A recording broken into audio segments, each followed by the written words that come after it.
Please rise for the pledge.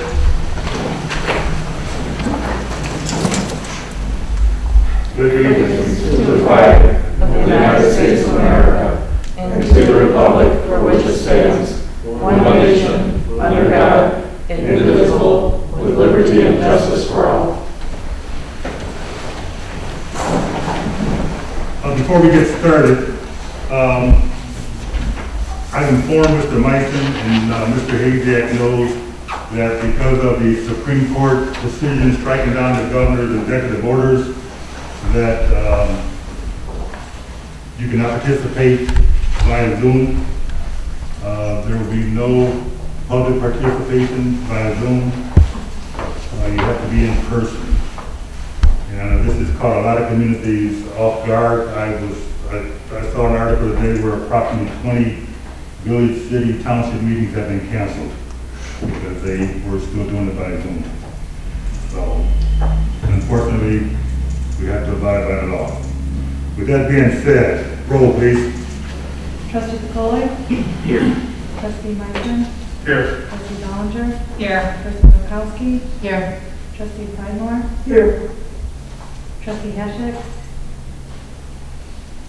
Treasurer Razak? Here. Attorney Davis? Here. President Silver? Here. And I think we're also noticing that because of this plexiglass, that our voices aren't hearing very well. So if you can use your mic, please do, or just speak louder. Approval of agenda. I have one item that I need to add. The information was sent out, and that pertains to the traffic bumps, Street tables. what's the formal word? Street tables. Street table. So we would like to, under new business, add street tables, discussion action. That will be N. This is, New business. D under new business. Oh, I'm sorry, down for Yeah, D, new I'm business. sorry.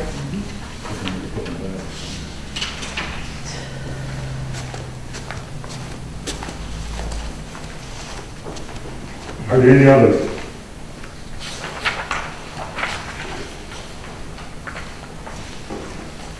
You know what, actually, I'll add, if I could request to add one under new business, and it would be, the municipal building being closed to the public, just for discussion. Under new business, Yeah, we'll make it D. yeah, we'll make that E.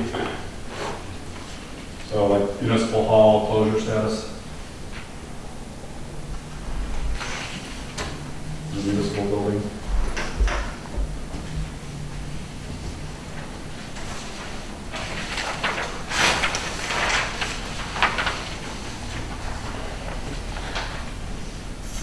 Any others?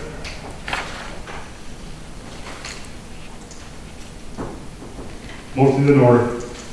I'll make a motion to accept the agenda as presented. Support. Been properly moved and supported that we accept the agenda as presented. Any questions on the motion? All those in favor? Aye. Opposed? Motion carried. Public comment on agenda.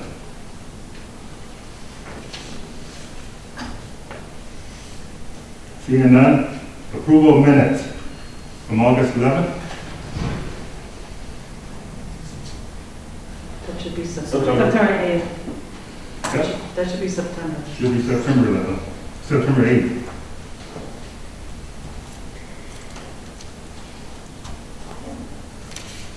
Make a motion to accept the minutes from September 8th, 2020. Support.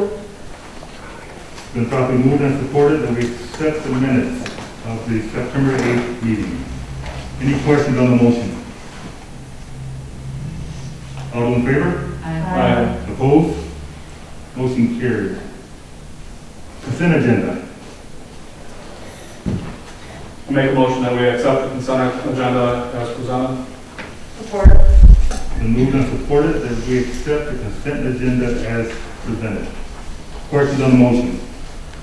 Are there some bond payments in that?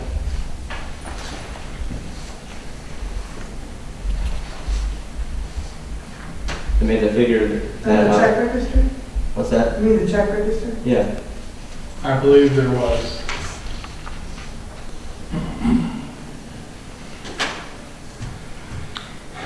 You're gonna have to do anything else.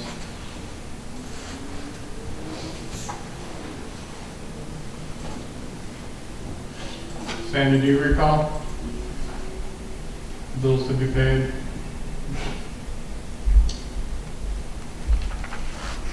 I see that check register is $434,000.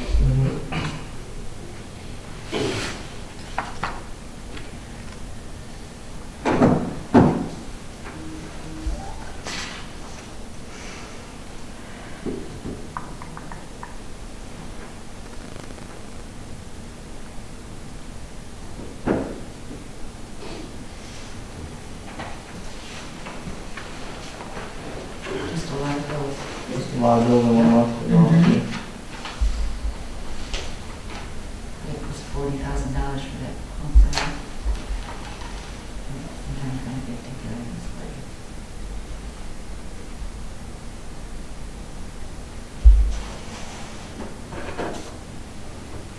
The truck payment was in there for the fire truck. Macomb County Public Works, 44,000. That sounds good. I have a roll. And Great Lakes Water Authority, That's one. so it's just a bunch of double digit, Yeah. big ones. GFL, Great Lakes Authority, Lennox Township Treasurer, the taxes on the building. All right. Mr. Rob? I just found it.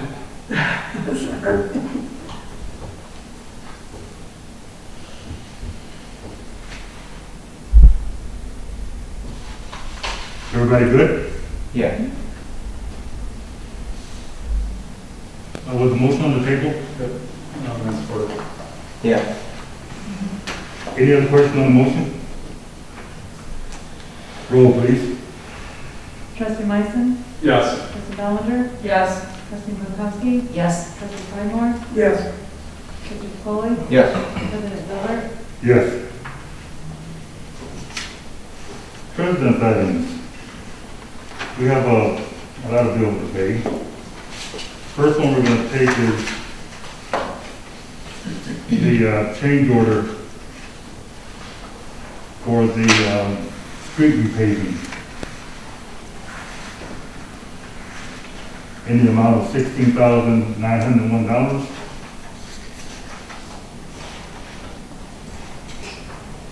And that grew out of the need for repairing a number of catch basins during the reconstruction, particularly on North Bradford. I think there was 6 or 7 catch basins on North Bradford that needed to be rebuilt. So that was a change order. And on, I think, North Bradford and one of the other streets, they had to add a geogrid to hold everything together.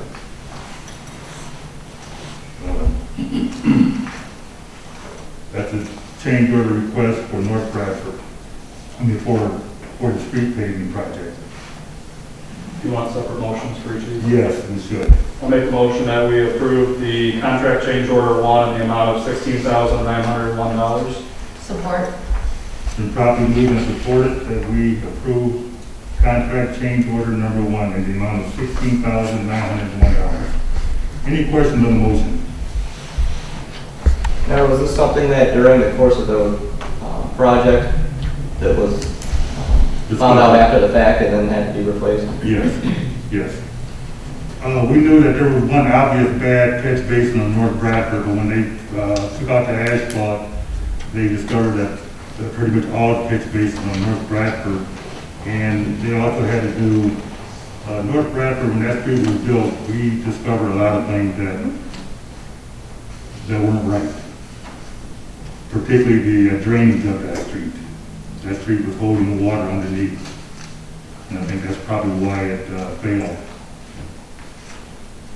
Holding water under the base even? Oh yeah, we took out how many inches of asphalt and water was just sitting pretty much. It was just 18 inches.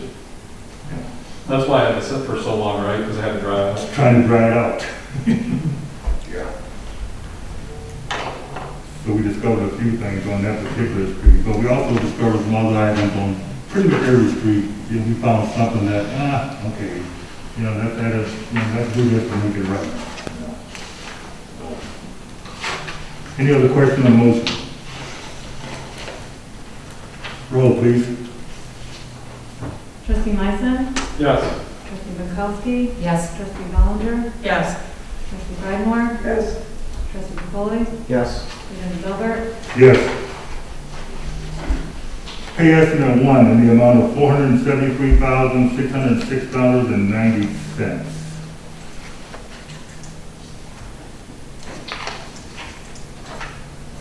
For the street project. Make a motion to pay estimate one in the amount of $473,606.90. Support. Been moved and supported that we pay the contractor the amount of $473,606.90. I think overall, outside of the change order, the project actually came in, I think it was slightly under budget. Yeah, if we, so does the pay estimate one and pay estimate two, does that include the change order amount in there? Yeah, so if I would support that then, because yeah, pay estimate one and pay estimate two minus change order one that we just approved, it'll be 512. Yeah, we actually came in just slightly under budget. That project was 535, right? Yeah, I think the original was Or 535. 525. 16, I think it says on the top. I think there's a different number. That may be the right number. But yeah, it was real close. Surprisingly, it did come in fairly close. Well, it'll say 533 and 538 on the second page. Question on the motion. Roll, please. Trustee Bukowski? Yes. Trustee Ballinger? Yes. Trustee Meissen? Yes. Trustee Polly? Yes. President Trustee Bridemore? Yes. President Gilbert? Yes.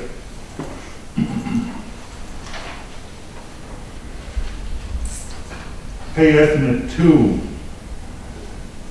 in the amount of $56,188.21 upon completion, total completion. I think we're pretty close to that point right now. This is what we hold back to make sure everything is satisfied. Make a motion that we approve the pay estimate two in the amount of $56,188.21 Support. upon completion. Sorry. Support. The properly moved and supported that we pay estimate two in the amount of $56,188.21 upon total completion. Questions on the motion? Roll, please. Trustee Meissen? Yes. Trustee Ballinger? Yes. Trustee Bukowski? Yes. Trustee Bridemore? Yes. Trustee Polly? Yes. President Gilbert? Yes.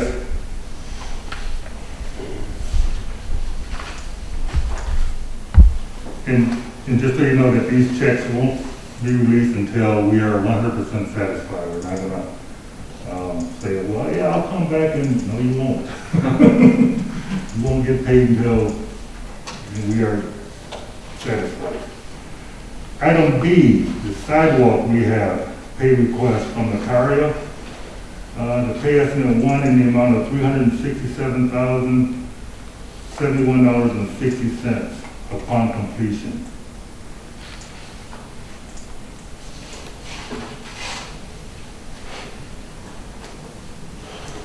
Make a motion to pay Lucaria Concrete pay estimate number one in the amount of $367,071.60 upon completion.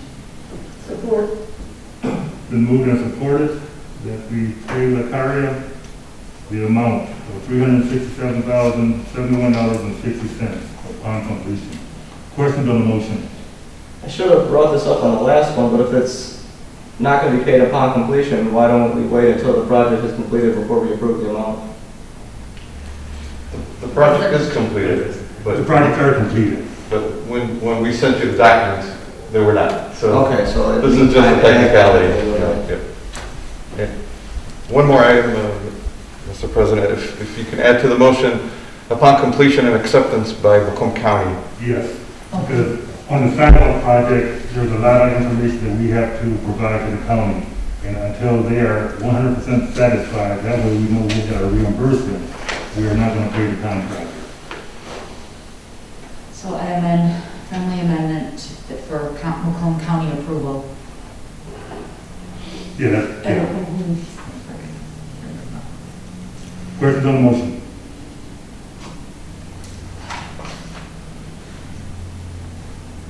Roll, please. Trustee Pankowski? Yes. Trustee Skidmore? Yes. Trustee Bellinger? Yes. Trustee Myson? Yes. Trustee McCauley? Yes. President Gilbert? Yes. Change order 1.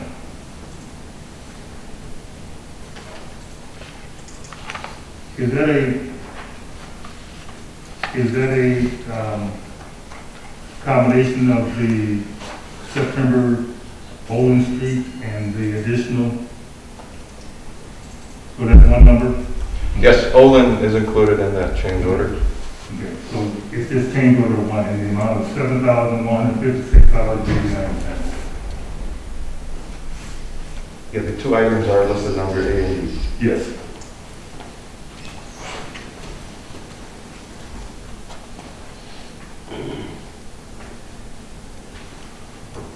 And if you recall, we approved Olin Street, I think last month. And then we found some additional work that needed to be done, so that's the one change order. When we approved it last month, did we do it as a change order though, or? No, we had an estimate. We approved the work last month Yeah. with the estimate. Oh, Now we are approving the change order as part of the contract. make a motion that we approve, what is it, change order number 1 in the amount of $7,156.89. Been properly moved and supported that we approve change order 1 in the amount of $7,156.89. Questions on the motion? Roll, please. Trustee Myson? Yes. Trustee Skidmore? Yes. Trustee Pankowski? Yes. Trustee Bellinger? Yes. McCauley? Yes. President Gilbert? Yes. Pay estimate 1, contract 2, pay estimate 1 in the amount of $58,419.80. You know, while we say that upon completion, this is really money that we hold back. So then how long do we hold this money back? Until the project is finished, we hold a retainer of 10%. 10%, yeah. Now, the project has been completed, so we're only waiting for the county to give us their blessing so we can release all the payments. Does this one need to be changed to also say upon completion and county approval? Yes, please. Yeah, I think the motion should reflect that. And why is this one contract 2 instead of contract 1, Yeah. pay estimate 2? Okay, contract 1 is the first contract that we got awarded for a grant from Macomb County. Okay. Contract 2 is the additional gaps that we added, but we didn't want to roll it in the contract 1 to mess up the grant. So we created a contract 2 just to cover the gaps, and the county has already okayed that. And that was all the stuff we had talked about last month. Yeah, the gap that the county wouldn't cover. Right. Okay. Questions on the motion? Roll, please. No, we There was no motion. I make a motion that we approve contract 2, pay estimate 1 in the amount of $58,419.80 upon completion and approval by Macomb County. Support. Been properly moved and supported. That we pay estimate 1 in the amount of $58,419.80 upon completion and approval by the county. Any questions on the motion? Roll, please. Trustee Myson? Yes. Trustee Trustee Malinger? Yes. Trustee Polly? Yes. Trustee Pankowski? Yes. Trustee Sidemore? Yes. President Silver? Yes. Our annual tax overpayment refund for last. There's always, or there's typically a refund that we have to send back to CoreLogic because they've overpaid the homeowner's property taxes or underpaid them or whatever it all we're about to do. And so we need to refund the CoreLogic in the amount of $4,741.27.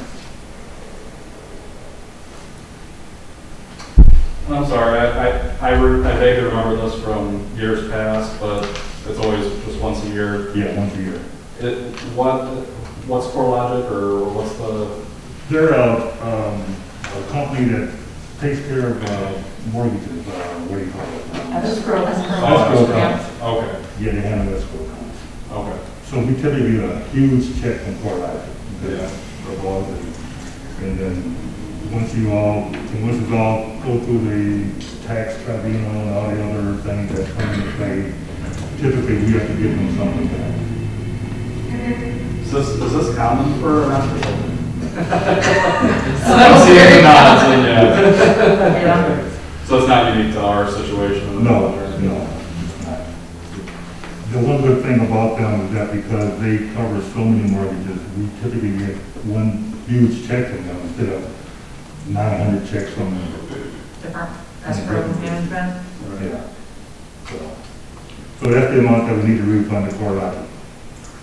I make a motion that we approve the tax overpayment refund to CoreLogic for the amount of $4,741.27. Support. Been properly moved and supported that we refund the CoreLogic the amount of $4,741.27. Any questions on the motion? Roll, please. Trustee Sidemore? Yes. Trustee Malinger? Yes. Trustee Polly? Yes. Trustee Malinger? Yes. Trustee Pankowski? Yes. President Silver? Yes. Catch basin rebuild. We would like to continue our program of rebuilding catch basins before they totally fail and they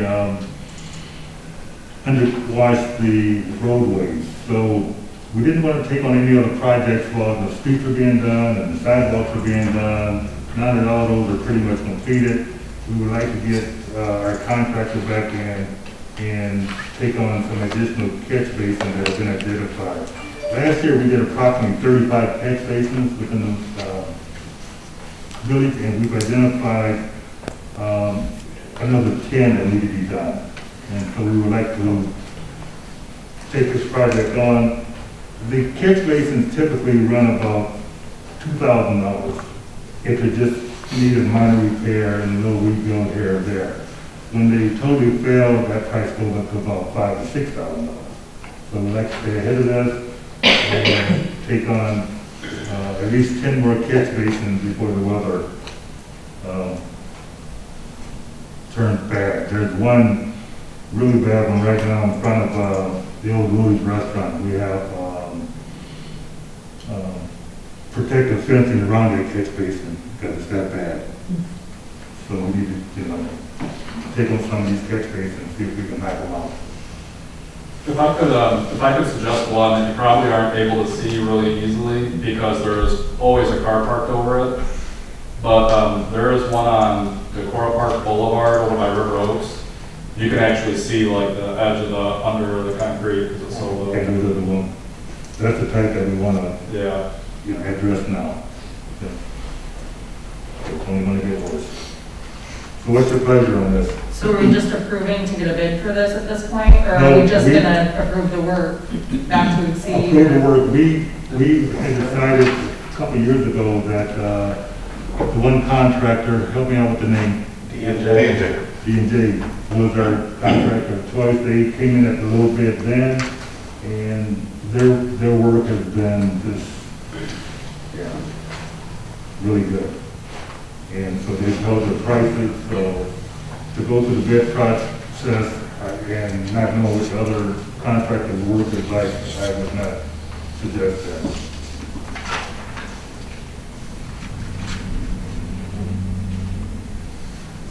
What's the approximate cost per rebuild?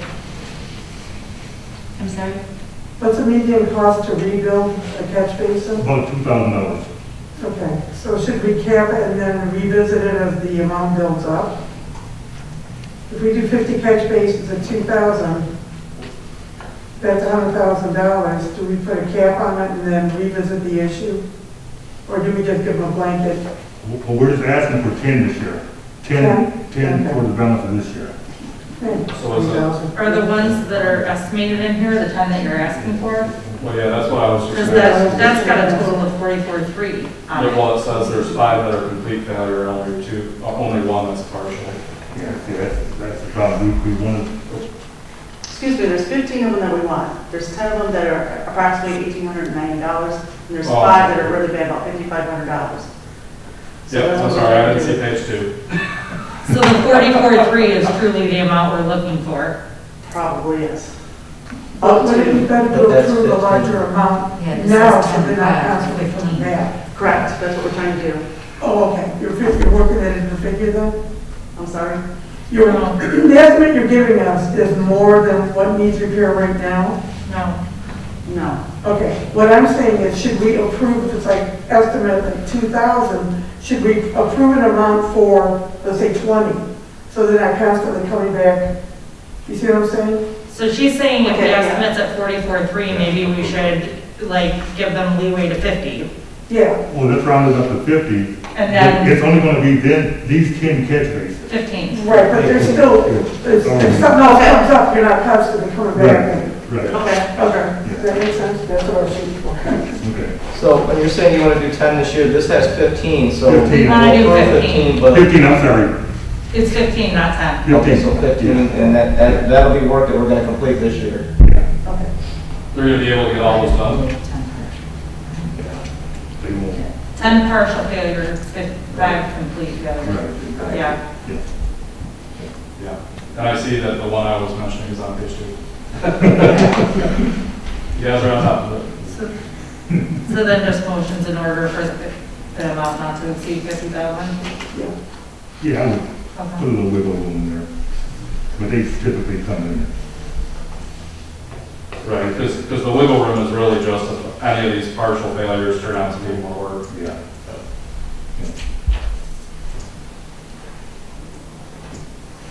So the motion's on the table? No, I'll make a motion to approve the repairs to the 15 catch basins not to exceed $50,000 by D&J Contracting. Support. It's properly moved and supported that we approve up to $50,000 for the catch basin work for the 15 listed. Any questions on the motion?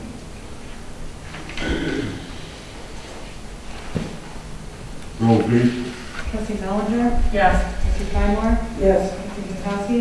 Yes. Trustee Meisen? Yes. Trustee Foley? Yes. President Gilbert? Yes. Item F, fire department request to purchase vehicle. Who's coming up? I guess you. I thought Mark was going to be here, but. Good evening. We met with the fire committee 2 weeks ago, presented them a proposal for a 2021 Chevy Tahoe. This Tahoe was budgeted in this year's FY budget. I'll take any questions. This is a county purchase, a fleet purchase, coming from Todd Wenzel Chevrolet in Hudsonville, Michigan. The tune of $40,577. But actually, I think our amount exceeds that because we've got some infrastructure costs as well, like retrofitting with. So this truck is approximately 6 months away. These quotes, though they do tell me that it is, or could be, the same, they can only guarantee it for 30 days. So that $12,198, it could be more come 6 months from now when things change again. And so Right now, I think we should just approve the purchase of the Tahoe, and then come January, when it's a little bit closer, and I can actually get a confirmation from them that, say, hey, this $12,000 is good, and we'll move forward. So the light package is separate, right? The light, yeah, so it says police equipment, but the fire equipment includes lights and sirens, the transferring over, or no, I'm sorry, the lights and sirens, the center consoles. What it doesn't include still is the transfer of the radios. The radio department comes up and does that. That's just a couple dollars for that. And then I'm still waiting for a quote for what I think is going to come around $5,000 is a rear insert that pulls out, got a bunch of cabinets, everything is secured tight, and it's all related. It's going to be a custom unit that everything related, made out of aluminum. So it'll be a real nice setup made for the Tahoe. So tonight you're just asking for the truck? Yeah, we're just going to look for the truck because we want to get it, we'd like to get it on order because it is, 6 months away. They said, COVID really backed things up. I just want to get our name on the list. The guy says that pending approval, he'll just need some sort of PO number, he doesn't need any down payment, nothing like that. And then we'll get put in line, and then hopefully he said around February. I'm really realistically expecting it, probably March. If not, the next FY. I'm sorry, just to, for my own sake, what's the difference between what you guys intend to use the Tahoe for compared to the SUV you guys have now? It's going to be just a flip. We're going to take everything out of there, and we're going to put it in the Tahoe. So is the current SUV that wants to be retired? Or? It is going to be retired. Okay. As a front line, yeah, absolutely. Does the equipment, it doesn't include the graphics, so that would be, The graphics, I think they're running, again, they can't give me any quote, 6 months That's away. good, yeah. She says she can estimately say that's about $1,000. And she goes, that's actually on the high end, so.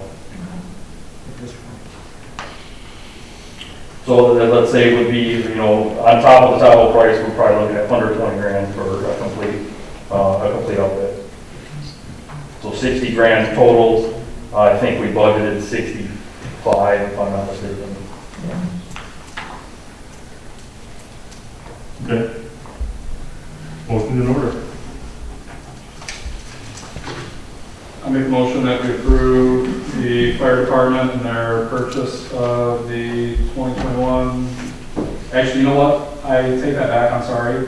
I think it would probably be best if I abstain because of my employer being General Motors. That just hit me, so I think it would probably be best if I abstain. That's not an issue. No, It's not an issue. yeah. You're not on that committee that, Okay. No, Right. it would be a conflict of interest if you were directly going to profit from the sale of this, like if you were the salesperson. I think you're fine. Yeah. If that's it, if You're fine. that's okay. we all know. Just have that last minute. Oops. We all know who On the off, did it. off chance you're the majority shareholder of GM. All right. So I will re-motion for the approval of the New Haven Fire Department to purchase the 2021 Chevrolet Tahoe in the amount of the $40,577. Support. Better safe than sorry. Also no, majority shareholder. It's been properly moved and supported that we authorize the fire department to purchase a new Tahoe in the amount of $40,577. Any questions on the motion? I just have a comment. I just want to make sure that the entire council is aware that it's coming out of their cash reserves. So I don't know if you've seen their budget lately, but just wanted to make that known. Yeah, and we got a little bit more of an in-depth dive, but not only is it coming out of their reserves, but they have a plan to replenish those reserves, and they still have a significant reserve left after buying and outfitting. Excellent. Any other questions, comments? Roll, please. Trustee Meissen? Yes. Trustee Miller? Yes. Trustee Bukowski? Yes. Trustee Fenimore? Yes. Trustee Foley? Yes. President Gilbert? Yes. Thank you. Item G, hazard pay application. Sandy and I completed this application, got it submitted a couple weeks back. We found out that, I don't know what happened. I guess I just don't know what happened. But, Is that the packet I completed July 15th and forwarded it to the chief? Was there something wrong with it? Yes, but the way the act is written is you have to approve the money to us for it and then get reimbursed by the CARES Act. Okay. But you guys brought that up like several months ago and then it just died and nothing ever happened after that. And I'm not blaming anybody, I'm just saying it fell through the cracks, somebody bought somebody something. So by doing this before the October 31st, Sandy's been in contact with the state of Michigan and will still qualify, but if it's not done now, we won't qualify for the money. Okay.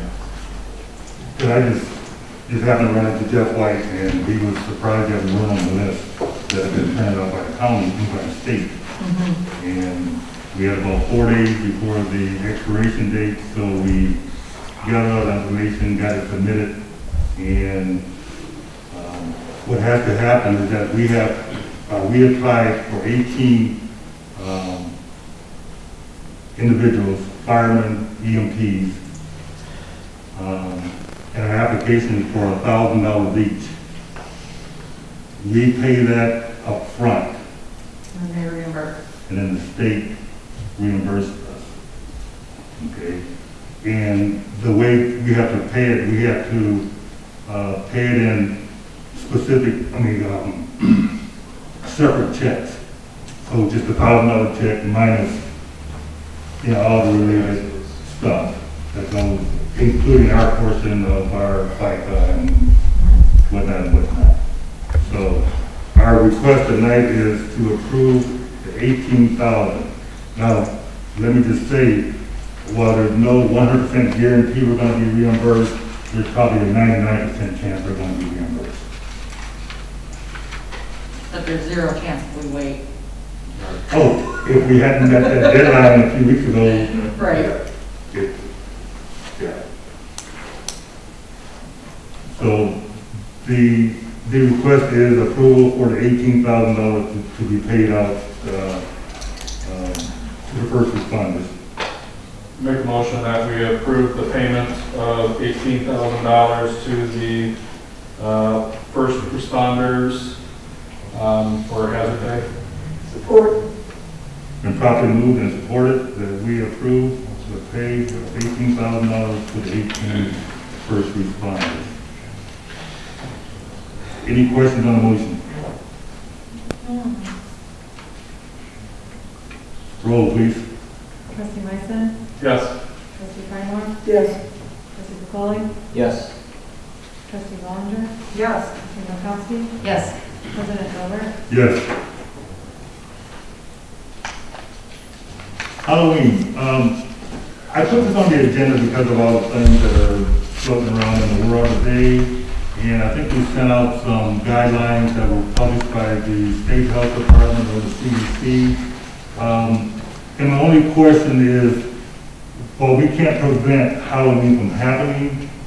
The question is, do we want to sanction Halloween? I don't think it's up to us to do that, is it? Well, that way the fire department's on duty, the sheriff's department's out there, everybody's out there doing their normal things. But, I think it would be best if we were to sanction it and have the fire department, the sheriff's responding as if it was a normal Halloween, because it's gonna take place. it's going to take place and it's a Saturday night and it's going to be pretty packed. So would they not be working if it wasn't Halloween? I guess they- No, the fire department typically is out. So normally, Angels Night doesn't like when we talk, we do have 11 on-shift crew that night. Not that we've had any problems, but then usually during Halloween, we're usually good for a couple medicals throughout the subdivision, so we usually have somebody on duty, yes. Physically in the truck, out on the road somewhere. versus, you know, Just everybody's. specifically on Halloween, no other day. Well, due to the amount of people that visit the village and the subdivisions, and there's a lot of people, so we usually have to have a truck that's already out, somebody staffed it, you know, versus driving here, driving there, because there's a lot of children, and, you know, I know 1 year, I don't know, it was 2 years ago, 3 years, we actually had a child that was injured, so that's normally what we do on Halloween. Not that I'm against Halloween, I'm just trying to understand So, what yeah. the protocol is. So it's business as usual? Pardon? So this would be like business as usual for the For Halloween. For Halloween. Not business as usual for a Thursday night, but business as usual for a Halloween higher staffing and making sure they're in the subdivisions. Oh, so we're approving a higher presence. Oh, okay. By sanctioning it. Go ahead. And that's what I was gonna ask, if we sanction it or not sanction it, what is the difference? It's voting ahead for If we want to approve, it I mean, from our point of view, what do we do differently? And do we approve this every year? No, No, because we set the time and the fire department knows that they're gonna be out doing their thing. Because of the unusual circumstances, you know, we can still set the time frame, you know, which is typically, I think, 6 to 8, but we're also asking the fire department to do what they normally do. Instead of On saying, Halloween. instead of saying we're not having it, just Yeah. saying we're gonna be business as usual, like, just like we normally would do. I just question if that's something we need to approve. I think that's an administrative. We could approve, reinforce the time frame, 6 to 8. 6 to 8, 6 to 8. which we normally do, establish a time frame. Yeah, Is it normally 6 to 8?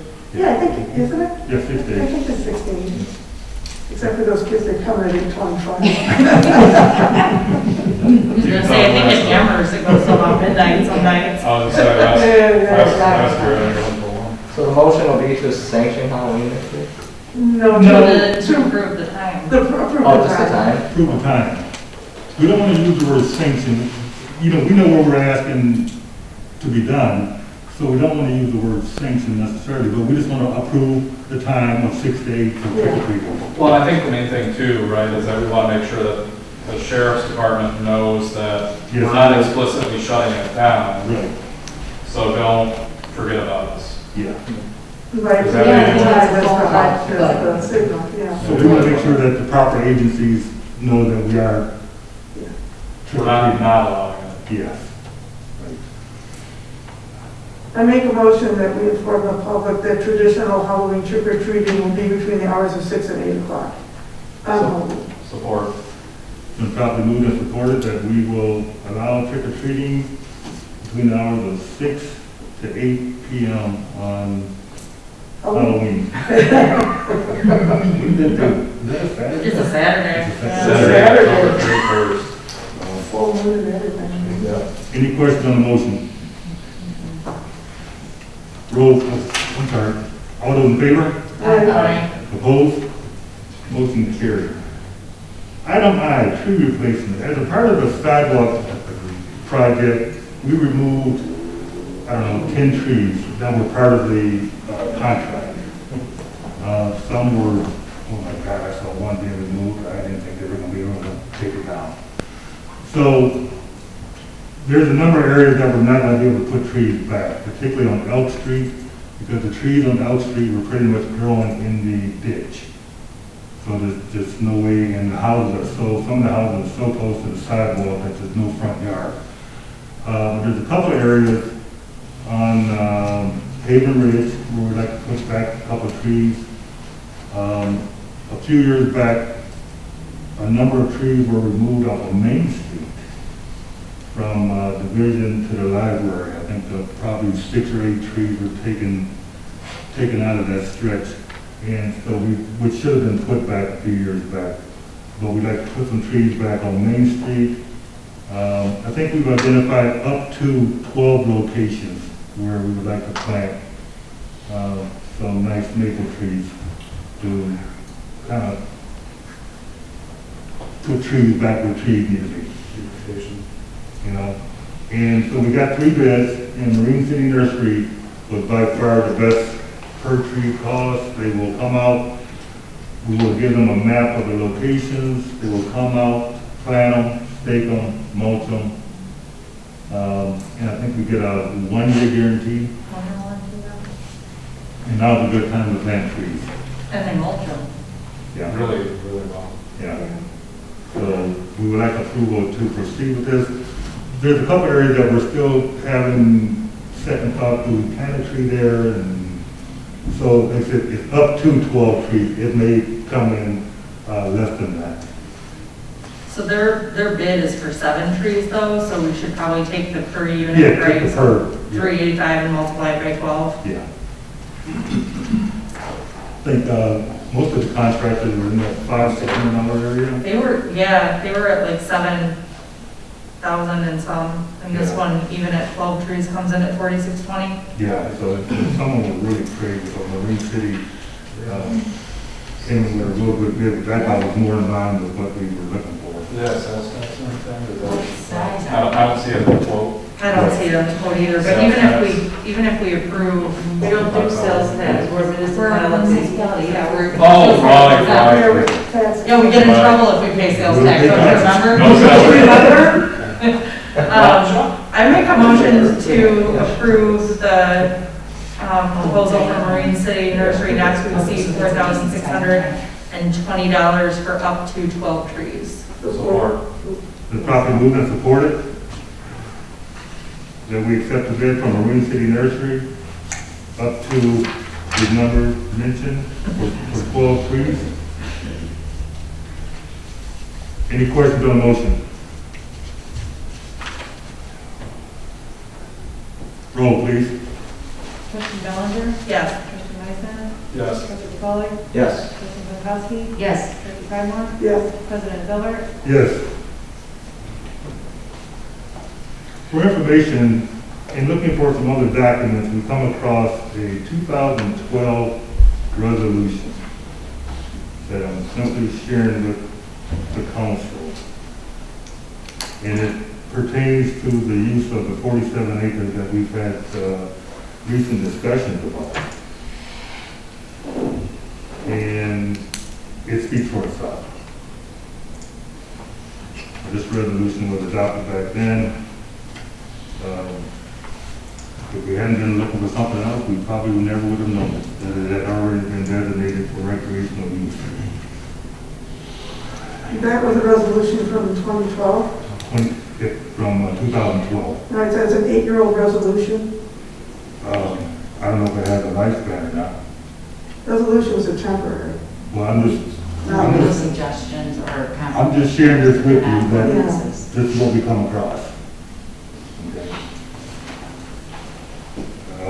No one sitting around this table was sitting back then, so this resolution existed. So I'm just sharing it with you.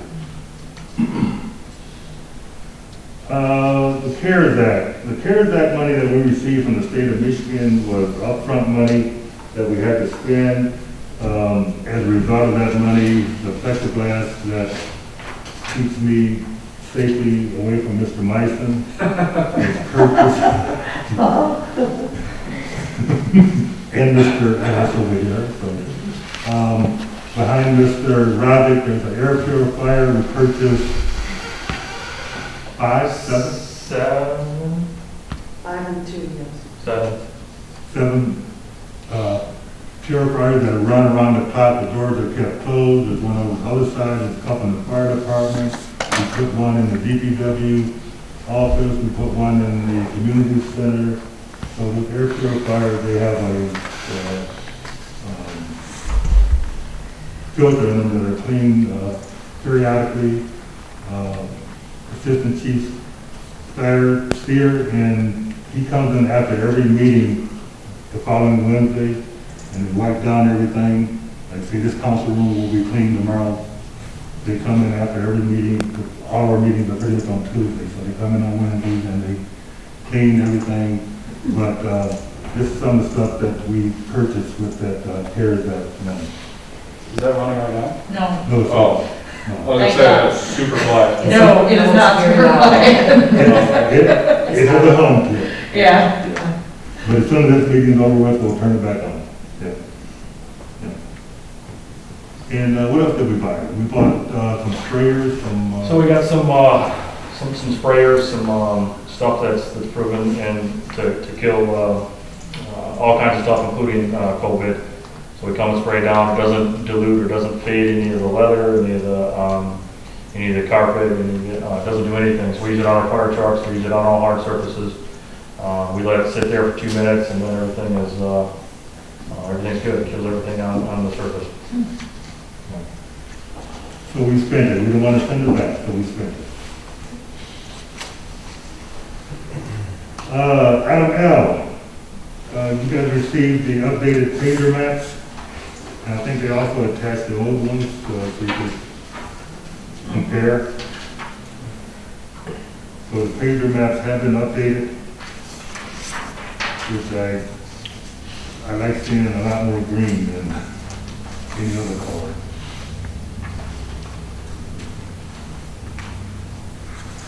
Do you have any questions on the pager maps or the CARES Act? Item M, the sewer deficit elimination plan.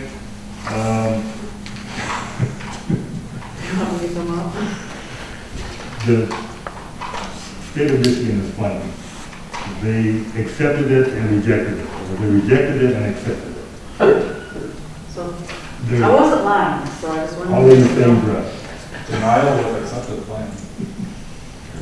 So we're good. We're, on the right track, and like I said, they accepted it, and then they, yeah. I got a question on the plan though. It says, if we don't have a certified plan, we'll be not receiving qualified status under Michigan compiled law. What implications does that have for not having that status? Us getting bonds, getting money.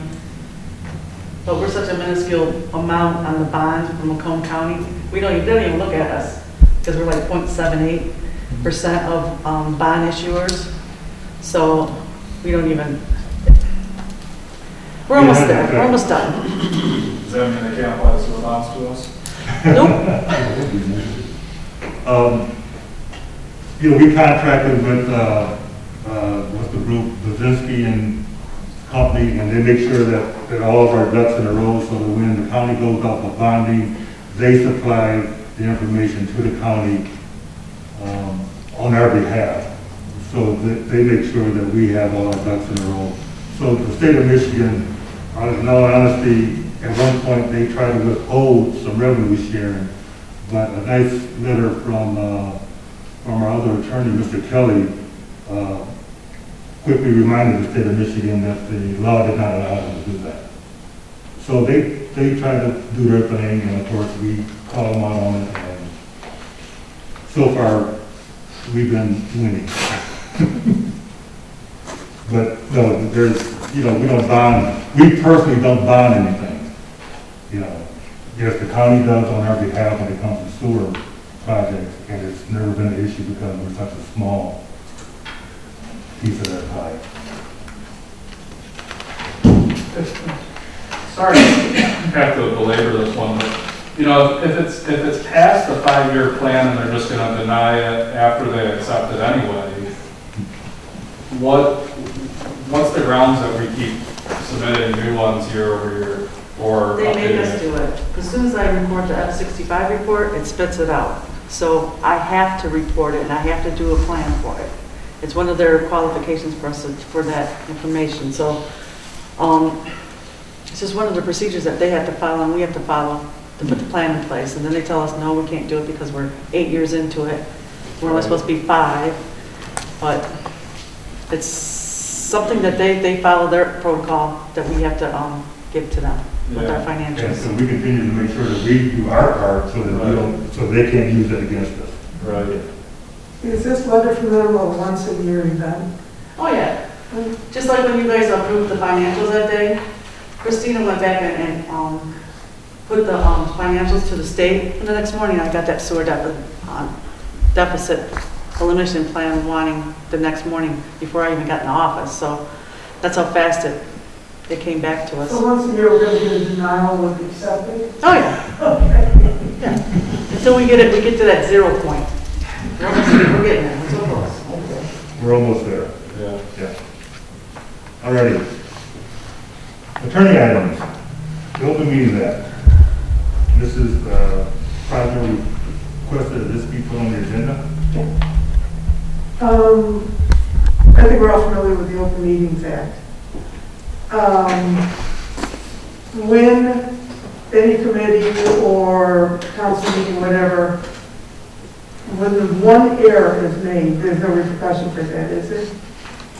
Well, it depends. First of all, let's start with this. The Open Meetings Act is given in people's minds substantially more weight than what it really carries in real life. Okay. It's aimed at making governmental bodies transparent, to stop the backdoor deals where 4 people hide in a corner, make a deal, and then close everybody out.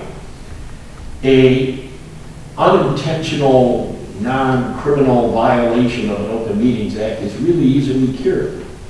If you accidentally violated it, you call a meeting and you fix it by doing what you should have done in open. In other words, if you do something in the back room you should have done in open and someone complains or you catch yourselves, the next meeting you come out and say, we should have done this in open meeting, here's the motion, you vote and you fix it. No harm, no foul. Okay. That's So it. it's easily remedied. Right, just to keep everybody in the front, that's all. It's easily rendered. All right. I guess while we're talking about Open Meetings Act though, so just to clarify too, because I think, I don't know if we had the discussion, did we have the mention before we started the meeting or after, but so with the executive orders being shut down with the Supreme Court ruling, right now we're kind of in this weird gray area about utilizing Zoom for our meetings and all that. Right? Okay, well, it's always been my position, not all lawyers agree, and I could be wrong on this, but I never quite understood how you were going to have a closed meeting with Zoom. Okay? Because I can't know. One of the secrets of a closed meeting is I give you an opinion, you're all familiar with this, and the public should know this, and you read the opinion, and we can discuss it, whatever, and then you got to give it back to me, because it's never supposed to be out in public. But if I'm doing that by Zoom, I don't know who's sitting next to you, or even who's sitting next to me. So how many people are in that meeting that I don't know about, which destroys the whole reason for an executive session or a closed session. And we never held one that I'm aware of, or remember by Zoom, and nobody I represent has held a closed door, a closed session by Zoom. I just don't think it works. I don't think there's a way to do it. And I don't blame anybody. I know what everybody was trying to get done. I don't think there's a way to do it by Zoom. Well, I even mean more broadly, even just council meetings in general, not even closed session, but I mean, moving forward until there's a change in the law, do we continue to still do this with the Zoom as an option? Right now, there is no legal avenue available to any governmental entity in Michigan to hold Zoom meetings, no matter how much people may want to. Now, the legislature is supposed to meet with the governor, but they don't seem to be getting along, and give you a method to do this again. I'm not sure that's going to happen anytime soon. But as of now, this entity, for instance, for certain, this entity cannot hold a Zoom meeting as one of your regular meetings, or as any meeting, prescribed by law. What the Supreme Court has ruled, and now finally ruled just Friday and Monday morning, is that their order was immediate, there's no waiting for it, and that her orders were illegitimate, and therefore would allow villages and townships and cities and even counties and even the Education Department of Michigan, which just canceled, to have those meetings was never legitimate. Okay, now, does that mean that everything done under those is illegitimate? That's a good question, although we think that the answer is yes, they are, because no one challenged, and it was still an emergency. So from here on out, there's no Zoom meetings until the legislature decides there's a Zoom meeting. That's why I gave abundance of caution tonight, that if people had planned to attend by Zoom, they could listen. because you can always televise meetings too, live or whatever. They can listen, they can watch, but they can't participate. But you don't see us having to retroactively reapprove everything we did. No, I don't think the courts are going to say it. I think the courts are going to say that everybody acted in good faith, that no one had challenged it at the time. What were you supposed to do? Because you were under penalty of criminal law if you didn't follow her orders. So you had to follow the orders of the governor. We'll see. I mean, they could always surprise me, they have before, but I think they'll let it happen. What's happened has happened, but if you do it after Friday and Monday, I think it's going to be thrown back in. So going back to Zoom, using it as just a means to broadcast the meeting is fine, but using it to conduct business is not. Well, if people want to listen in, if you want to make your meetings available on Facebook, on Zoom, on television, okay, I mean, you have the right to do that. But there'd be no participation unless you're here in the building. Right. And we have to allow people in, right? So you have to allow people in. There's an argument now that you gotta let them in now, but. But it can't be closed to the public because of the virus. Well, look, it's here this Well, we can evening. limit the number. Right, but I'm saying, in the past it was, we're gonna do it on Zoom, nobody else in the room. As long as we allow people into this room, even if we limit the number, it's still an open meeting. That's it's still an open meeting. And all meetings are held in public, whether it's a monthly council meeting or a committee meeting, any type of committee meeting, correct? All meetings are open to the public. You gotta invite them in. They don't have to come, but you gotta invite them. If you don't mind, Chris, while Gail is educating us, would it be okay if he gave us a little short lesson on resolutions real quick? And the reason I ask this is because we make decisions that affect future councils. So maybe or do you want to do that another month? Well, if you know what, why don't you, if you give me an idea after the meeting what you want, I'll have something prepared for you. Okay. Then we can Is do that that. better? Okay. Approval of payment of bills. Make a motion that we approve the payment of bills in the amount of $263,721 for October 2020. Support. Been properly moved and supported that we pay the bill in the amount of $263,721. Any questions on the motion? Roll, please. Trustee Mason? Yes. Trustee Mikowski? Yes. Trustee Oliver? Yes. Trustee Capoli? Yes. Trustee Feinberg? Yes. President Silbert? Yes. Treasury report. Total village cash assets of $6,032,296.98. I move that we receive and file the treasurer's report as presented. Support. Been moved and supported that we receive and file the treasury report. Any questions on the motion? All those in favor? Aye. Opposed? Motion carried. Madam Clerk is requesting that November agenda items be received by November 1.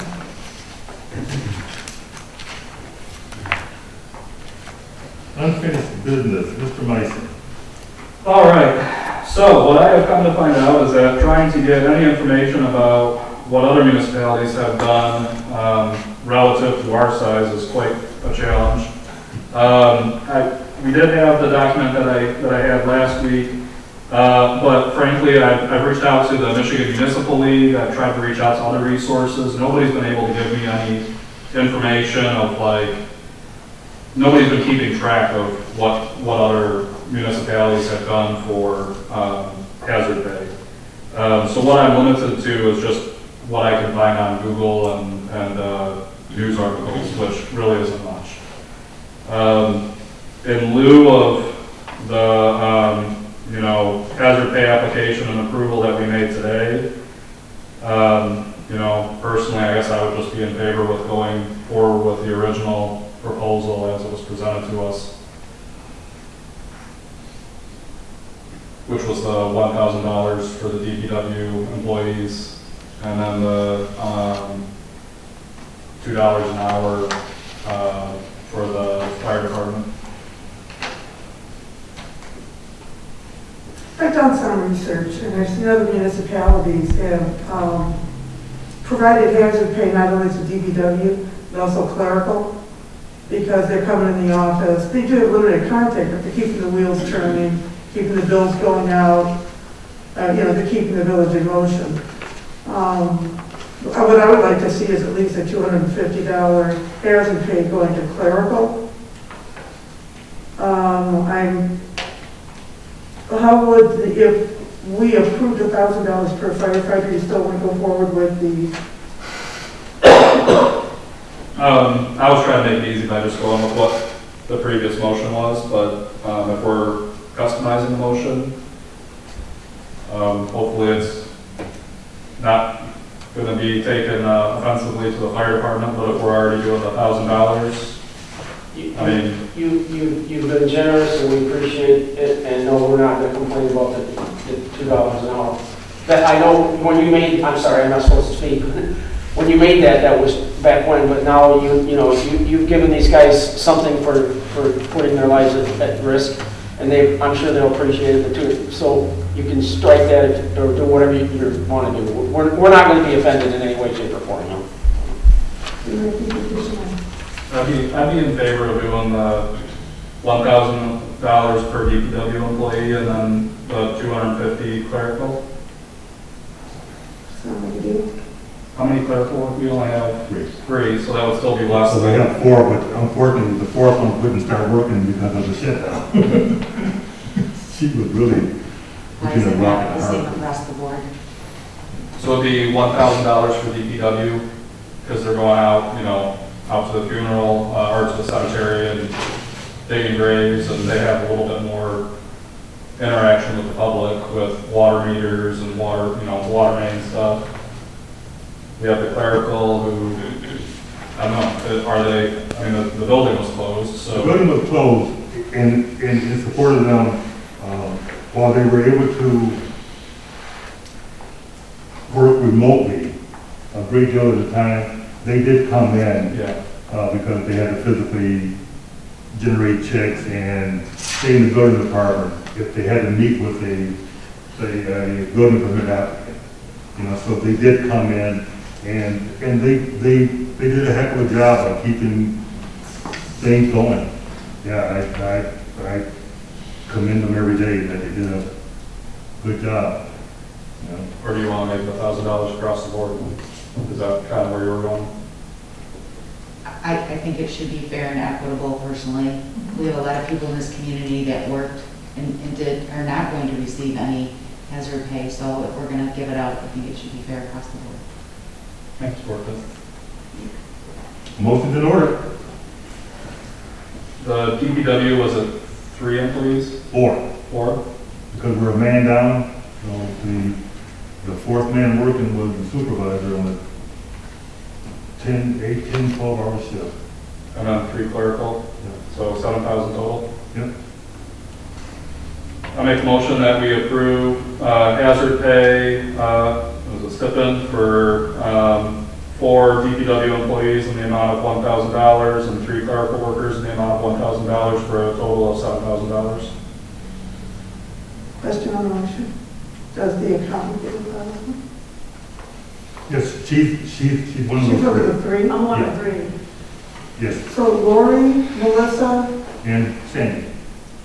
okay, so The fourth person could not start working because of the pandemic.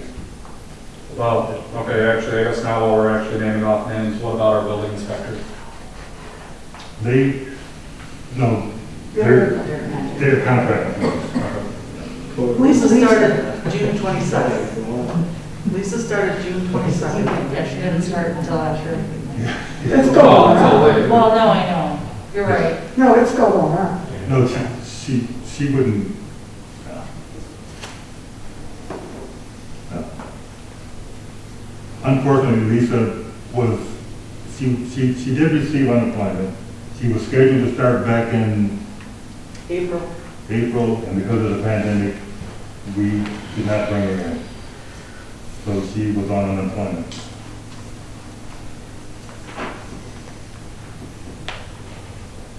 But she's been working since June, right? Correct. So that's 3 months?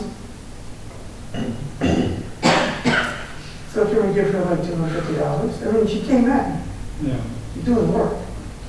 Yeah, it's, no, well, I think it's really more related to during the shutdown, am I correct? the major, when Yes. all heck broke loose. Oh, there was no heck in June or July? There was no heck in June or July or But I August? mean, there was a time period that we were all mandated to stay home. Yeah, Yeah. So I think okay. That during February, that March, time April, period, May. I would try to stay with that Okay, level. Yeah, okay. the first 3 or 4 months were the biggest. Yeah. I can see that. Okay. Is there a motion on the table? Yeah, so the motion is for a grand total of $7,000 for DPW and 3 fire calls. Any questions on the motion? It's been properly moved and supported. No, I need a second. Oh, I'm sorry. I see you down there. There's a motion on the table, right? Correct. Okay. Trustee Dyson first, and I need a second. Second. It's been moved and supported that we award hazard pay to our DPW and our office staff in the amount of $1,000 each for a total of $7,000. Are we including the fire department pre-approved one?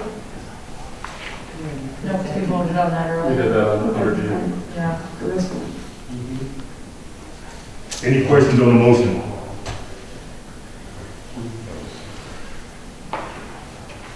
Roll, please. Trustee Myson? Yes. Trustee Pybor? Yes. Trustee Bukowski? Yes. Trustee Bellinger? Yes. Trustee Capoli? Yes. President Zeller? Yes.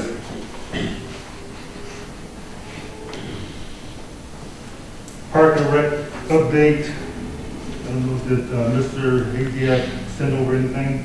Said he was going to email. Yeah, let me see if he sent over anything via email. I do see that he dropped off the meeting. I don't have anything via email. Okay.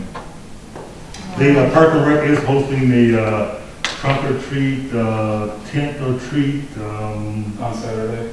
Saturday, scarecrow contest, cider and donuts, and they're gonna decorate tents along the walking path, and you could be distant, socially distanced, and come through and get candy and whatever, scared and the whole bit. So, the Parks and Rec is holding, I think it's from 5 to 9, Saturday, at Community Park on Haven Ridge. I know it's just posted to our village page, so if anybody's not familiar with it, it is out there on the village Facebook page. Planning Committee update, Mrs. Bonkowski. We were introduced to the new team that's heading the Meadow Creek expansion, and we are continuing to work on our master plan, currently putting together a survey for the community.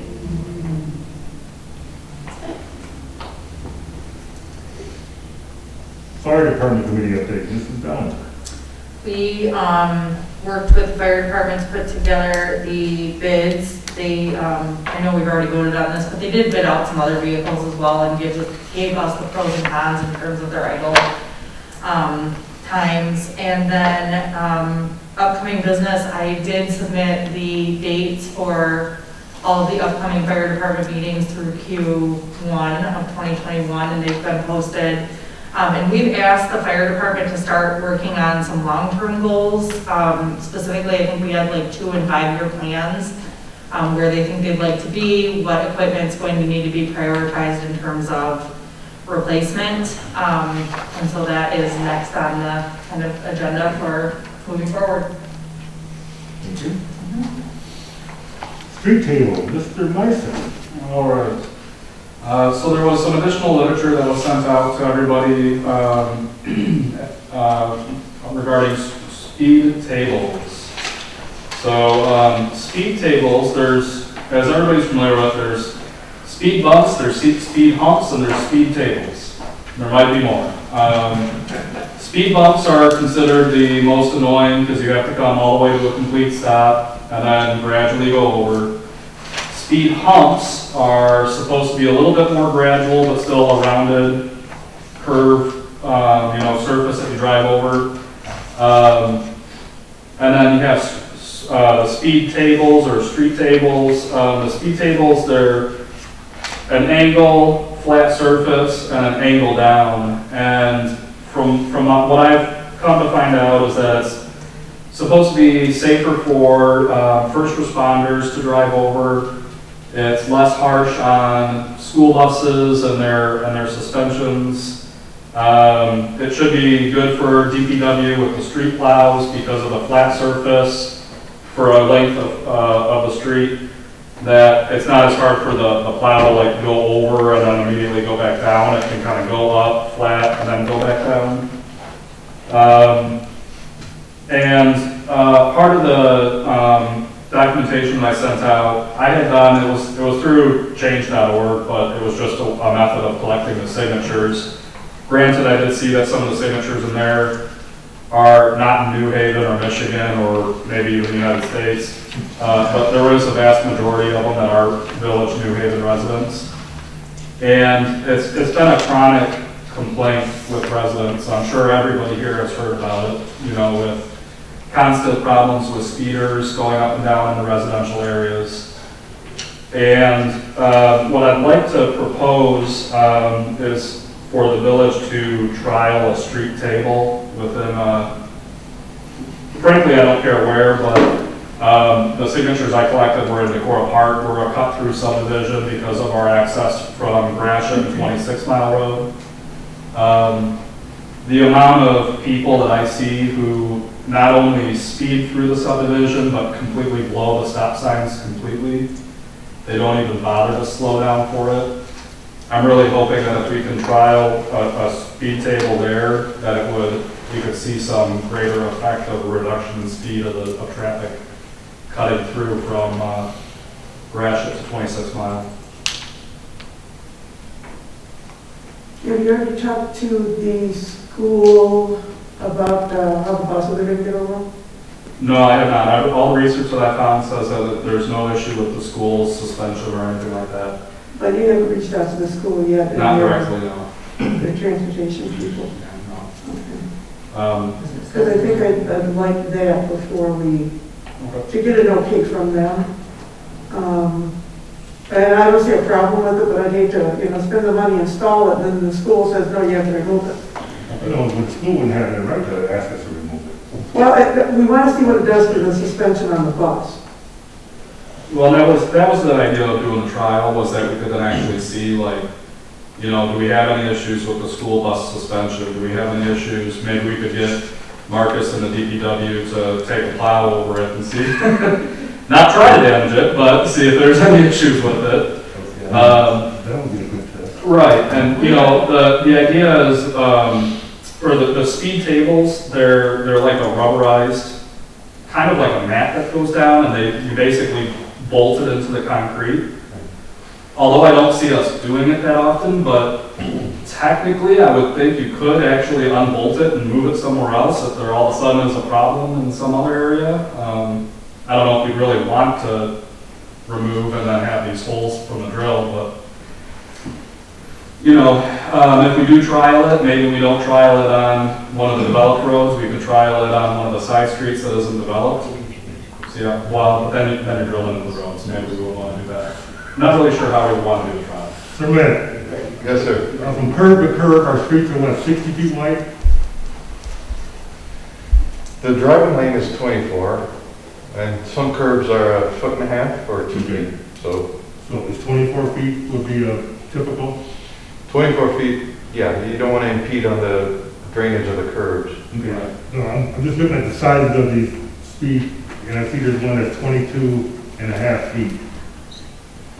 Some you do have narrower streets, like Elk or narrower than the standard 24. Right. I think if we were talking about doing a trial in Decorah Park, yeah. River Oaks. Yeah, River Oaks, exactly. That's exactly the street. Yeah, that's the street. I can't count the number of times I've called Macomb County Sheriff's Department, and we've gone so far as we get people's license plates while they're speeding, and then call them. What's the price of that 22 foot? It's the only bad part, I don't have any prices on these. Oh my God. I know. It says they range anywhere from 2,000 to 20,000. Yeah. Yeah. And I'm not trying to negate your, I just have some questions. Yeah. So, I could still drive fast, right? It's not a stop sign, it's not stopping traffic. And a stop sign is just the same, you can still pull through it. And Right, but I'm just trying to. The idea of the speed table is that it's supposed to make it uncomfortable enough that you slow down. But that you can still maintain 25 miles an hour. Okay. And then, I think the snow is really my concern, because now we have to mark where these things are at, so that DPW knows we have to make an adjustment when we're plowing this road?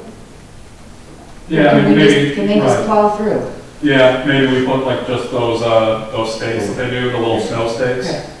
I'm just thinking about this. Yeah. I'm just reading it, here it says that these should be a device of last resort, all other traffic calming solutions should be considered first. What else have we done besides? We actually added more streets, stop signs there. We at one point had the approval, the stop sign was put up. From my understanding, this was before I lived here, but from my understanding, a resident tore the sign down. That time became a big issue. Yeah. And we've always ran into difficulties with trying to add any additional stop signs because the state police will not allow, or Michigan traffic code will not allow a stop sign to be used as a speed control device. Will they allow speed humps in the same manner? Speed humps are considered a traffic calming. Will the county allow them? There was some discussion about that was on social media earlier today, that there's an article about Oakland County.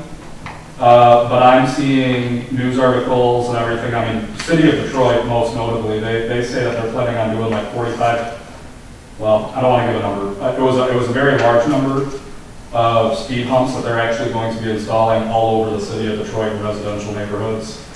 The City of Rochester Hills also has a speed hump program where actually residents can actually go out and request speed humps to be installed in their residential streets. The City of Ann Arbor also has a similar program. So, really what I wanted to do is I wanted to bring it up and see what the appetite was of is everybody kind of cool to this idea?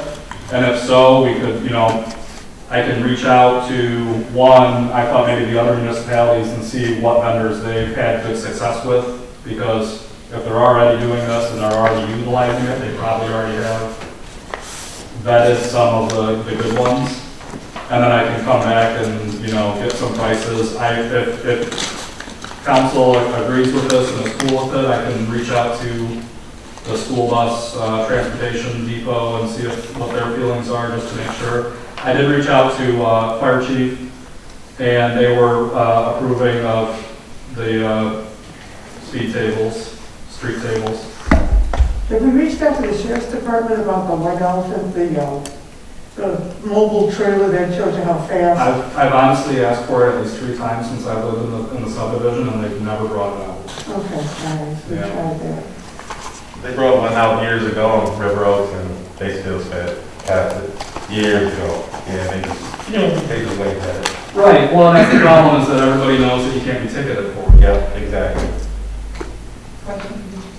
There's a state law that says you can't do a speeding ticket based off of a camera. Oh, I thought you meant in the sub. No. Yeah, so. I would suggest that you gather more information like you just suggested, talk to the schools, get some prices on this particular, and if you want to reach out to the other community to see how they're being received, then, because we still have time to hopefully make a purchase and get an installation before the snow falls. That's my feeling. Everybody's comfortable with that? Yeah, when you talk to the communities that have had maybe for a while, Yeah. find out about the durability. Durability, yeah, and I also wanted to see if they get a lot of complaints as a result of it being installed. Then you know the speeding. Well, Oh, right. yeah, right. Okay. And I'm just kind of throwing it out there too, but because I think our contract is coming up, maybe considering increasing the police presence anyways in the area for speeding. Yeah, it seems like it's always a hot topic when it comes to police presence. And, you know, the worst part is that even if we only have, what, one squad car at any given point, or two on, 1.5. So, you know. And that's what I was talking about, maybe considering increasing that to 2. Yeah, we don't have a dedicated traffic unit, it was such a low manpower, all they need is one run. Or a backup on one run, and we don't have a traffic unit. And that's what I was saying, when the contract comes up, maybe consider having that in the proposal. Yeah. It would cost a lot of money. Or even if we could For a request. dedicated traffic unit. And granted, I don't think that they usually do, but I mean, even if we had in the contract, like, don't sit at the police department, you always need to be out patrolling. I'm not saying that they do, That's but I don't one of my know. great friends, yeah, go ahead. Right. They particularly don't sit in the subdivisions. Right. That's part of the problem. You know, they're usually on Main Street, Haver Ridge, Clark, you know, Gratiot, you know, they don't particularly sit in the subdivisions. Or have us utilize the sheriff better, more efficiently than.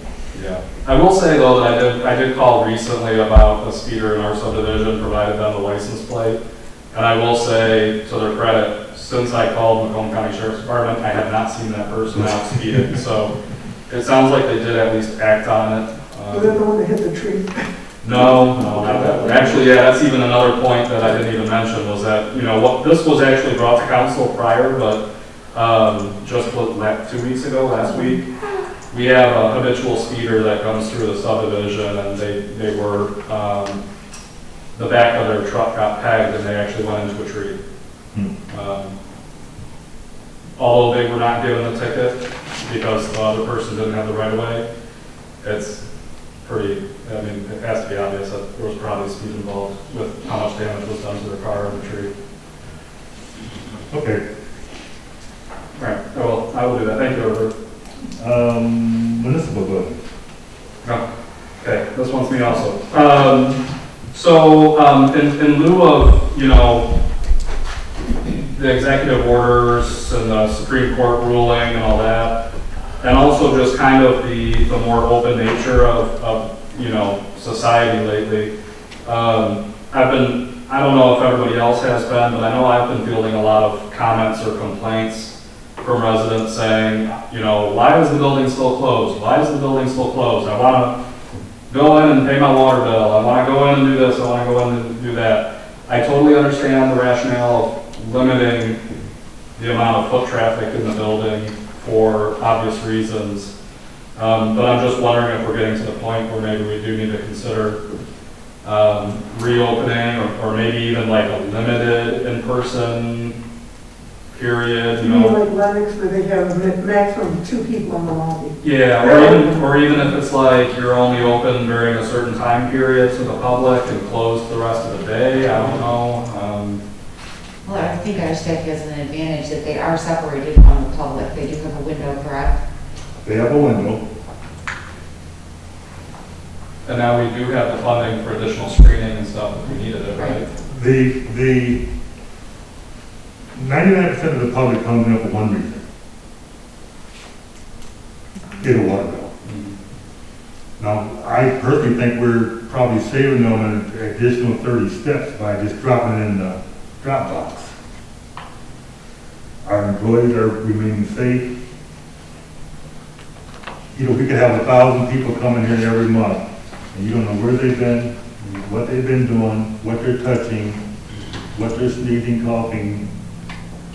We can still require face masks though if they come in, right? Yeah, and then. Limit the number of people in the lobby, Lennox has been doing it for a while. Yeah, they're doing it, but our lobby is so small that you could almost, you could pretty much have to say one. Have you seen the lobby they're using at Lennox? It's a third. It's from where that picture is to the door. Yeah. I could touch them, but they are open, and they allow 2 people in the lobby at a time. And admittedly, everybody that has complained, it has been because of water bills, that they want to pay it in person and they don't trust dropping it off in the drop box. Well, and I'll echo what you're saying, Brian, because yes, the same thing. And also sometimes things happen and people want an answer to a question and they're not being, there's no success via phone. So they want to get in their car and they want to come here and they want to ask it, and that satisfies them and makes them feel better. And I think we have to offer that to them. And that drop box, I personally can tell you, I'm trying to get my water bill in there because there's so many in there. So the box gets full in the evenings, that's when people drop it off. And again, our staff, I think, is very fortunate. They're completely separated from the public. Yeah. I understand what you're saying about 2 people in the lobby, and that sign could be posted, but how does that affect our workers if there's 2 people or 10 people, being that they're divided? It's an extra layer of protection for the person in the lobby and for the girls in the office. And I had 10 people standing out there. Yeah. I agree I what would you're saying, support- but they're completely separate from the public. No, But the public. is also protect the public too. It's to protect the public, yeah.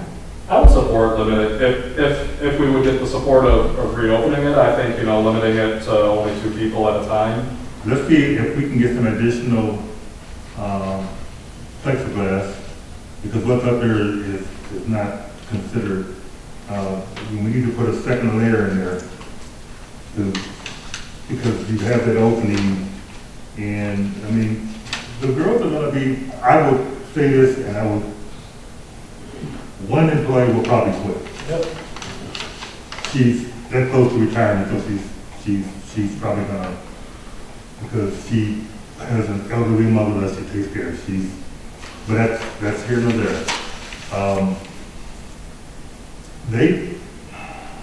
I don't wanna make anybody feel uncomfortable by any means.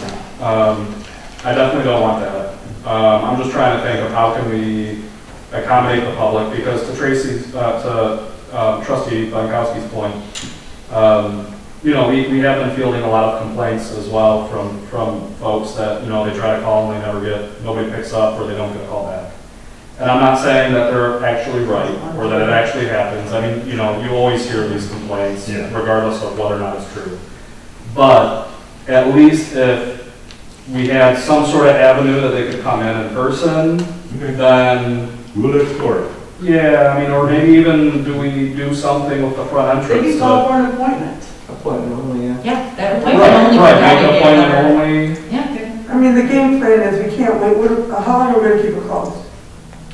Until a vaccine, when's that gonna happen? We're here for public service, and yet taking appointments is a great idea, limiting the amount of people in the lobby. And if the employee feels uncomfortable, I'm sorry, but the nature of your job is public service, and we understand these are extraordinary circumstances. Other communities are doing it. Well, we could also make that specific employee, maybe they don't work the window. Yeah. Well, Right. we would have to, but, Yes, that's your job. and maybe we can come up with some way where we could redirect the traffic, Do we have them come in like the back door, or and then have like a plexiglass barrier before the something. bathrooms or something? Let's see if we can, that's the bad thing about this particular building, the layout and the way it flows Right. is not really conducive to a lot of people, I just wanted to bring it up, since we do have that CARES Act funding. I don't know how much we still have left over on that, but, I left it a lot. okay. But I think there's precedence to both sides. City of Warren is still not opening at all.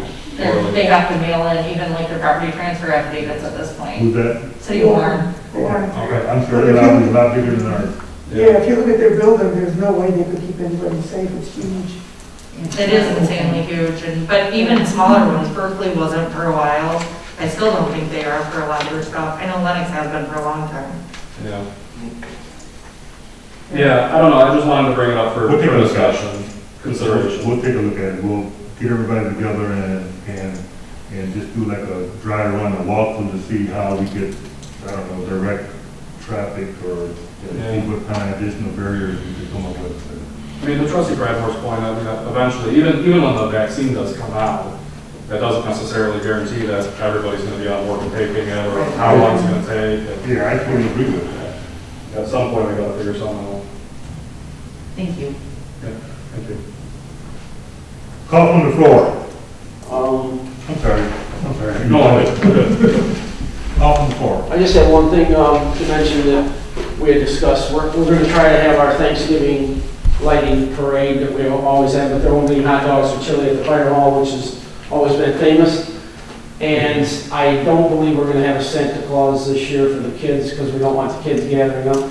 But we're gonna, as far as I know, right, we had discussed it, but we're gonna try to, the fire department's always sponsored this, and then the Parks and Recs has gotten involved. But we're gonna try to have it on the 28th, and basically it'll just be a light parade and the lighting of the trees, maybe some singing and stuff, but social distancing, but there won't be any free food this time, so. So no hot dogs and So it's, what's that? No hot dogs and chili? I thought you said there were gonna be hot dogs and chili. No hot dogs and chili this year. We don't want people gathering them. No Santa at the fire hall, but, so we scaled it down, but we still have to live. So we kind of decided that we're still gonna have the parade, it's just gonna be scaled down, it's gonna be, and probably a lot of people won't come. But we started the tradition, and we want to continue the tradition. We still have to live our lives, and we just have to live in part of their part. So, sorry, I just wanted to mention that. Thank you. Call from the floor. You just stand up and come up here and say, hey. Identify yourself. I am Diana Hoffman. I am owner of the building on Haven Ridge, Hoffman's A1 Service. We have been there since 1974. My husband Bob has worked there, mechanic for the whole time.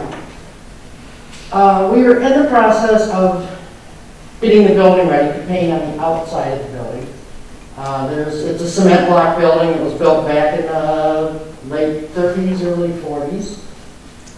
And there's some things that have to be duct point tucking and things with the cement block in them. So we started on it last year, power washing it, duct pointing, and we get almost through. We got one section left to do, and we get a complaint that we only have until December 21st to get it painted. I think that's a little bit, if you saw us doing it for a whole year, you know what we're doing. And so I'm just here to let you know that, it's painted now on two sides. We've only got one more little part left to paint, but I still don't think it's fair. I don't think that it was appropriate. I think it was, what is that, abuse of the senior citizens? I guess, Bob's almost 80 years old, he's out there doing it himself. You guys, the person that did this drives by and sees he's out there doing it by himself. So, I'm just letting you know. I'm here and not happy. Anybody wants to have any conversations about the garage, the building up there, you call me. You don't call Bob. You call me, I'll set up an appointment to meet you there with Bob. I don't want anybody there talking to him one-on-one. We have bad nights when that happens. So, any questions for me? Thank you, Diane. Okay. And I'm probably there too because it was said that you were.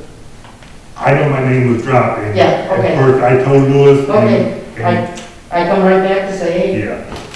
Yeah, because I know the code enforcement has made it a habit of saying, Chris said. And I see Bob out there every day, every week. And Chris never said that. I see the work that was being done. And I saw a young man over the other day doing the lettering on Yep. the Yeah, A1. my grandkids. So I see the progress, so there was no reason for me to send them over there. Thank you. And it kind of disappoints me that our code enforcement guy can't stand on his own 2 feet. Thank you. But it was unnecessary. Because everybody I also had a sees. complaint on Carl Street that he wrote a ticket to a young lady because there was a little algae on the side of her house, shaded side, that there was a little algae. And I'm like, I don't think that's what code enforcement's about. No. No, when you see progress being made, you don't give a citation. Right, absolutely. And, and I've been knowing you about most of my life. Matter of fact, I bought my first house from your parents. From my parents, yes, you did. Yep. So, yes. So, I've had a conversation with them about your issue and a couple other minor issues that I thought were pending. Okay. But just so you know, come to me first and I'll make the appointment, because don't go to Bob by himself. No, I typically see Bob elsewhere. Yeah. Well, he makes the rounds. Thank you. Call from the floor. Call from the table. Motion in order. Motion to adjourn at 8:45. Support. Thank you.